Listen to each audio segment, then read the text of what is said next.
नमस्कार। आज हमारे पास एक दस्तावेज है, love story Meera and Aaraf .pdf, और इसमें एक कहानी है, जब बारिश 2 बार गिरी। हाँ बिल्कुल। तो ये हमें ले जाती है शिमला, एक पुराना किताब घर, बारिश में भीगा हुआ सा। हाँ बिल्कुल। वो माहौल आंखों के सामने आ जाता है। कहानी में 2 मुख्य लोग हैं।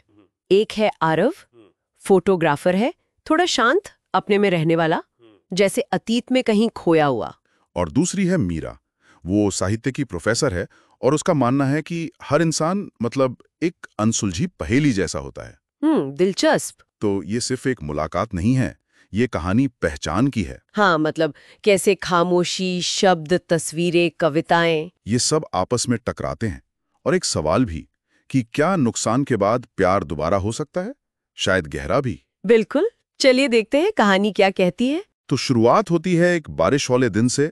आरव है किताब घर में, हाँ। और वो मीरा को देखता है। वो जमीन पर बैठी है, पाब्लो नेरूदा की कविताएं पढ़ रही है। और आरव वो चुपके से उसकी तस्वीर ले लेता है। हाँ? और कहानी साफ कहती है ये पहली नजर का प्यार नहीं था। नहीं, बिल्कुल नहीं। एक पहचान थी, जैसे कुछ क्लिक किया हो, कोई अनकहा सा कनेक्शन। फिर वो बात करते हैं नेरूदा पर। हाँ, और इस पर कि कैसे खामोशी कभी-कभी शब्दों से ज्यादा कह जाती है। सही बात है। आरव का मानना है कि तस्वीरें वक्त को पकड़ लेती हैं, है ना? हाँ, और मीरा कहती है कि कविता वक्त को पिघला देती है। ये देखिए कितना विरोधाभास है। और शायद यही विरोधाभास उनके बीच के आकर्षण की वजह बनता है। एक वक्त को रोकना चाहता है, दूसरी उसे बहने देना चाहती है। हाँ, हो सकता है जैसे वो एक दूसरे में वो ढूंढ रहे हो जो खुद में नहीं है। बिल्कुल। फिर वो हर हफ्ते मिलने लगते हैं। और एक बदलाव आता है, आरव कम तस्वीरें खींचने लगता है। हाँ, ये दिलचस्प है। क्या मीरा की मौजूदगी मतलब उस खालीपन को भर रही थी जिसे वो तस्वीरों से भरने की कोशिश करता था? शायद। और मीरा उसे किताबी देती है, जैसे उसे शब्दों की दुनिया में वापस खींच रही हो। और आरव उससे वो खामोशी देता है जिसमें शोर नहीं बल्कि सुकून है। फिर हमें पता चलता है आरव के अतीत के बारे में। हाँ, कि 5 साल पहले एक कार एक्सीडेंट में उसने अपनी मंगेतर को खो दिया था। ये बहुत भारी बात है। और यहाँ मीरा का जो रवैया है वो बहुत खास है। वो उसे ठीक करने की कोशिश नहीं करती। नहीं, बस उसके साथ रहती है ना। हाँ, बस उसकी मौजूदगी, ये पैसिव सपोर्ट जो है, कभी-कभी ज्यादा असरदार होता है। बिल्कुल। और इसी माहौल में एक शाम मीरा एक सवाल पूछती है। क्या सवाल? वो पूछती है, क्या लोग एक से ज्यादा बार प्यार में पड़ सकते हैं? ओह, और आरव का जवाब? आरव कहता है, लोग दोबारा प्यार में नहीं पड़ते, वे और गहरे प्यार में पड़ते हैं, अगर वे भाग्यशाली हों। गहरा प्यार, ये गहरा शब्द यहाँ बहुत मायने रखता है। हाँ, मतलब ये सिर्फ फिर से शुरू करना नहीं है, बल्कि शायद पहले के अनुभव से सीख कर ज्यादा समझ के साथ जुड़ना है। बिल्कुल।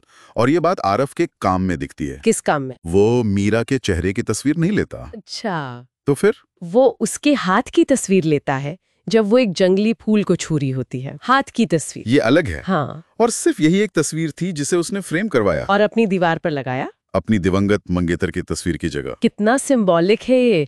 चेहरा नहीं, हाथ। शायद जिंदगी को, नाजुक चीजों को छूने की हिम्मत, हाँ या शायद वर्तमान को अपनाने का प्रतीक। लेकिन फिर कहानी थोड़ा मुड़ती है। हाँ, मीरा को पेरिस में 1 साल की फेलोशिप मिल जाती है। और आरव उसे जाने के लिए कहता है, जबकि मीरा रुकना चाहती है उसके पास। तो ये क्या था? क्या वो बड़ा दिल दिखा रहा था, या फिर अपने अतीत के डर की वजह से, मतलब पूरी तरह जुड़ने से हिचक रहा था? ये सवाल कहानी खुला छोड़ देती है ना। हाँ, मीरा चली जाती है। और आरव वो 30 दिन तक रोज उसे खत लिखता है, पर भेजता एक भी नहीं। ये लिखना किस लिए था फिर? क्या बस अपने जज्बातों को समझने के लिए? शायद। अपने अंदर का जो भी उथल पुथल हुए, उसे कागज पर उतारने का तरीका, चाहे वो किसी तक पहुंचे या ना पहुंचे। लेकिन वो मीरा के हाथ वाली तस्वीर दीवार पर लगा देता है। हाँ, तो एक उम्मीद तो है, पर उसे लगता है कि देर हो चुकी है। ये जो अनकहापन है, क्या यही वजह है कि मौके हाथ से निकल जाते हैं? अक्सर ऐसा ही होता है।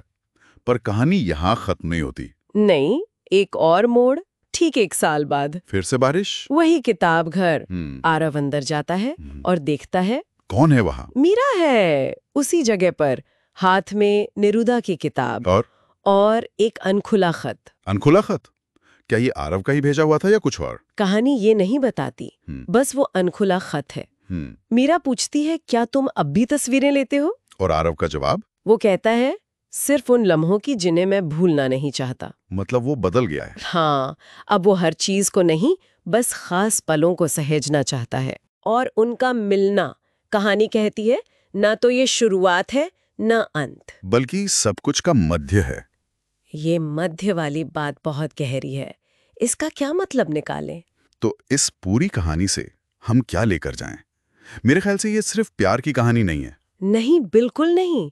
ये दुख से उभरने की कहानी है, खामोशी में भी संवाद ढूंढने की। और शायद अधूरेपन में भी एक तरह की खूबसूरती देखने की। हाँ, और वो बारिश, किताब घर, तस्वीरें, कविताएं, ये सब सिर्फ चीजें नहीं रहती, वो प्रतीक बन जाती हैं। उनके रिश्ते के। और कहानी दिखाती है कि प्यार हमेशा कोई मंजिल नहीं होता।